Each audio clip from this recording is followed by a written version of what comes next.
కూటమి ప్రభుత్వం వచ్చాక కాపుల పరిస్థితి ఎలా ఉందంటారు? మేము కాపు నేస్తం గతంలో జగన్మోహన్ రెడ్డి కాపు నేస్తం ఇచ్చారు. ఇప్పుడు కాపులకి ఏమైనా ఉపయోగం జరుగుతుందంటారు? జగన్ గారి గవర్నమెంట్లో కాపు నేస్తం ఓవరాల్గా అసలు ఎవరితో కూడా నాయకులతో కూడా పని లేకుండా అప్పట్లో కాపు నేస్తం కానీ ఏ పథకమైనా సరే ఎవరు పలానా నాయకుడు చెబితేనే పథకం వేస్తామనేది లేకుండా అన్నీ చేశారు. అదే ఈ గవర్నమెంట్లో మ్యాక్సిమం ఒకవేళ ఏదన్నా పథకం పెట్టినా ఒకవేళ చేస్తున్నా సరే వాళ్ళు నాయకులై చెప్పుంటేనే పథకాలు వర్తిస్తాయి.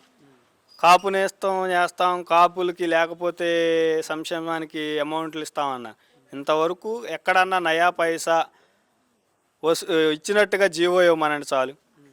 ఒక్క జీవోని వాళ్ళని చూపించమనండి, వాళ్ళు చూపించలేరు. ఎందుకంటే చేయలేరు కాబట్టి.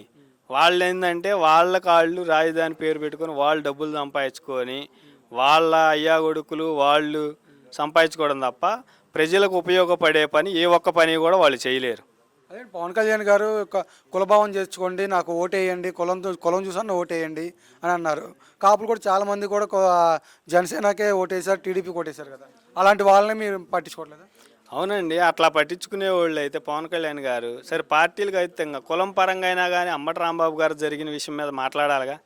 ఇప్పుడు నిన్న పొద్దున్న నుంచి జరుగుతుంది. ఉప ముఖ్యమంత్రి కదా, అందులో ఒక్క మాటన్నా మాట్లాడారా?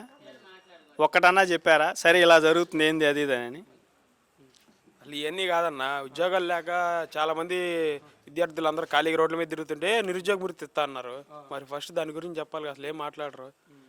మరి అదేది ముందు మాట ఇచ్చారు, హామీ ఇచ్చారు, అది కూడా అది అడుగుతున్నాం. మరి విద్యార్థులు ఖాళీగా చదివైపోయి రోడ్డు మీద తిరుగుతున్నాం. మరి కానీ 20 లక్షల కోట్ల ఉద్యోగాలు ఇచ్చామని గతంలో ఎన్డీటీవీకి ఇచ్చారు కదా చంద్రబాబు నాయుడు ఇంటర్వ్యూ. చూపిమనండి, ఇస్తే మరి అందరూ సరే నేను తీసే మరి మిగతా వాళ్ళందరూ ఖాళీగా తిరుగుతారన్న. ఇస్తే 20,000 కోట్ల ఉద్యోగాలు ఏడున్నాయి మరి?